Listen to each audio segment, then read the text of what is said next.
Hi, I hope you're well. So, in Acts chapter 9, verse 36 to 42, we're introduced to a lady called Tabitha. And no, she didn't do one of those things, part waters, go around walls and break them. No, she did a very amazing thing. And let's talk about Tabitha today. So, her name in Greek was Dorcas, which means a deer. In Greek, her Dorcas means a deer. So we're told that she was always doing good and helping the poor.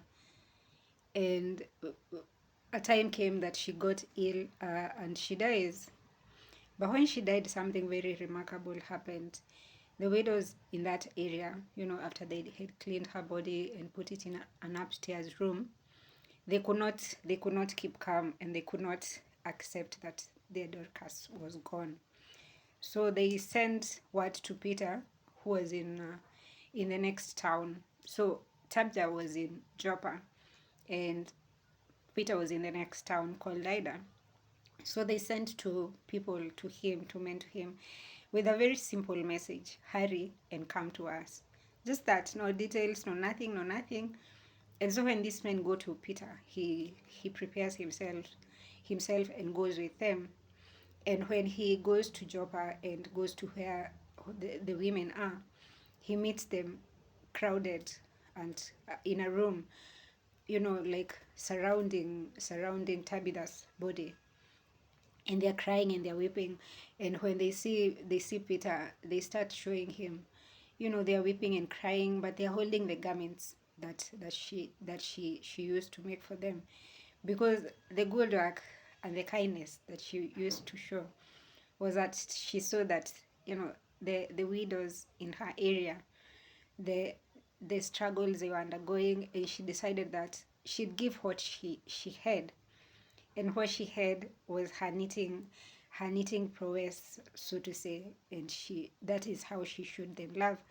So she'd sew these coats for them, t-shirts for them, just make sure she just made sure that they had clothes on their body, and when it was cold, they were warm. And so that is what she did her whole life. That was her act of kindness. So when Peter comes to them, they are crying and weeping and holding the garments and showing him. And so when Peter sees their pain, he sends everyone out of the room, and he kneels down and prays and says a prayer. And we're not given the details of his prayers, but he just knelt down beside Tabitha and prayed. And when he did this, he calls out to her, and he's like, Tabitha, get up. And that is exactly what she did. She got up. So Tabitha is brought back to life, and Paul, helps her up and presents her to the women, and everyone is happy. And people who had this, there were so many believers who came, there are so many people who came to believe because of this.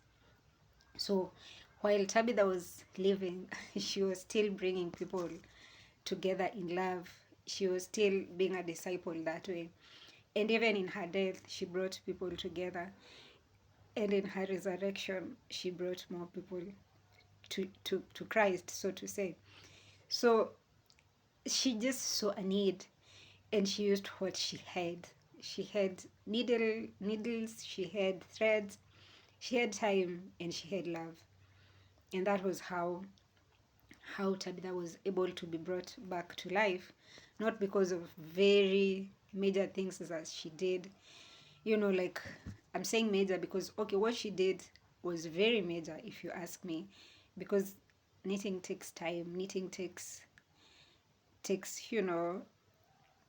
takes time, and she had to be buying these needles. She had to be sacrificing a lot of her time to be able to clothe the widows in her area.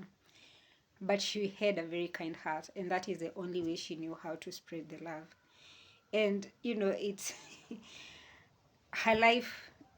It got me thinking about how much are we giving out.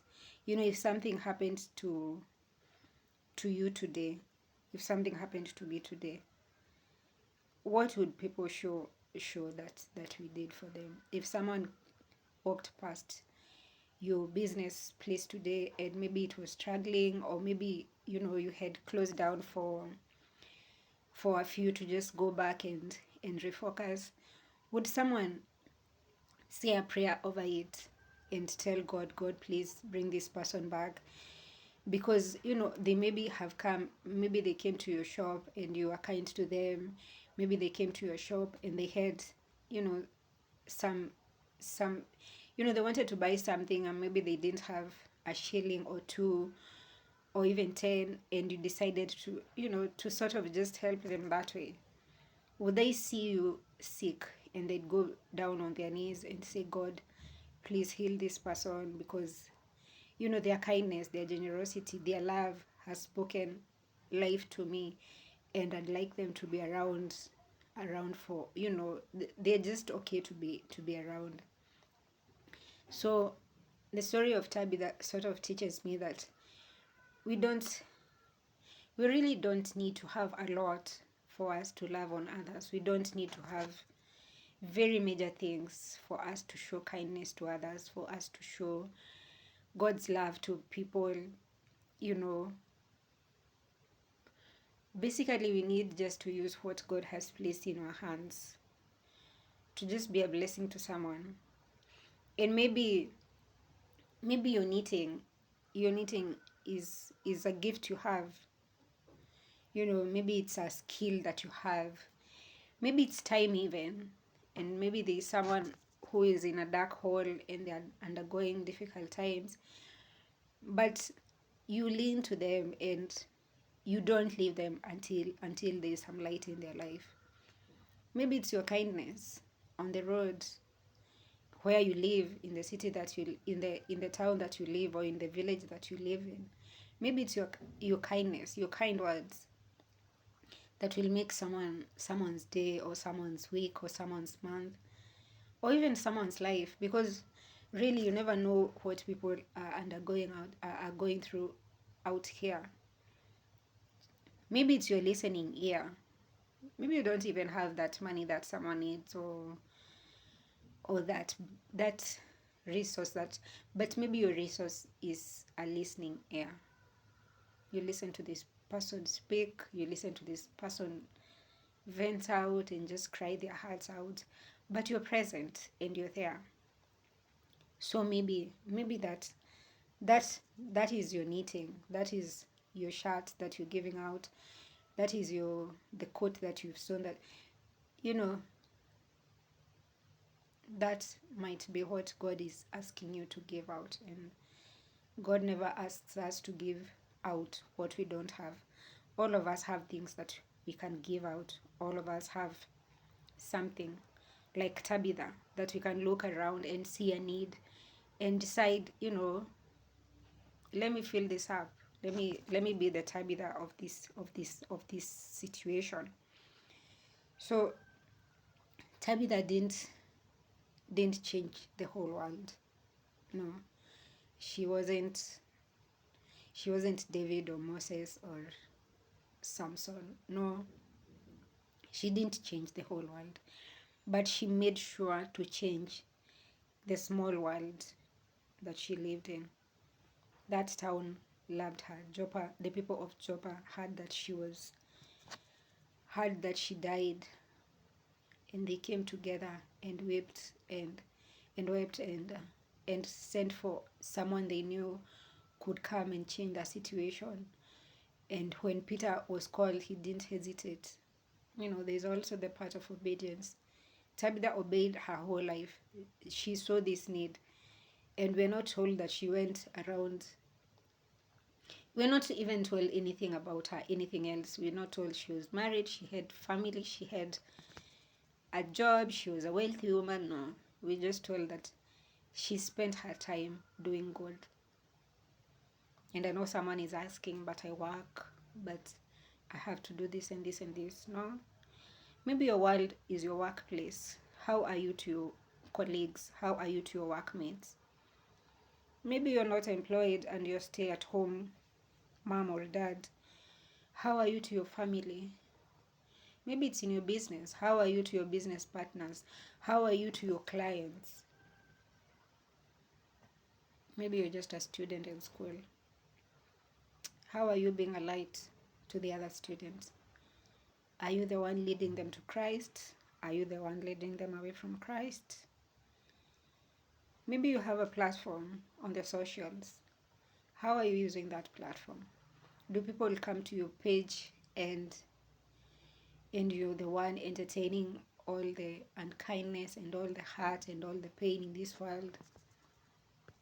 Or can they just come and feel and feel the need to go on with life again? Do you give people hope? Do you make people laugh? Do you make people smile? Do you share your kindness? Do you share your resources, what God has given you? Maybe you've been blessed with a lot. Are you sharing it with people, or you're just holding it? So today, let's be reminded to be like Tabitha. She didn't have a lot, but what she had, she shared cheerfully. And when she was gone, people people came around and showed they had evidence of her love. They had evidence of her love. They held up the comments that she had made. She made sure that she changed someone's world. So one person at a time, one act of love at a time. So I pray that one day when we're not here, because we don't know the time or the hour, we don't know, but I hope that when that time comes, people will not remember us by how much we had. Pray that people will remember us by how well we loved them, by the impact we had in their lives. So, what's in your hands? What are you knitting for people today? Do it, even if it's just one soul. Trust me, that difference stands out, and that is what will make people want to know the kind of God that you serve. Because when you read on in verse 42, 42, the news about this spread all over Joppa, and many people believed in the Lord. So we were brought here to love God and to do His will and to love like Christ. Make sure that what you're doing is pointing people to God and to His goodness and to His love. Because really, that's why we are here. So continue knitting kindness, continue knitting love, continue knitting forgiveness, continue knitting your time. Give people your time, give someone your time, give someone your listening ear. We are never too busy to do God's work. Trust me, we are never too busy to do it. Life will always happen. We shall always have bills to pay, but as life happens, let's remember to be Tabitha today. God bless you. Continue knitting. Don't stop.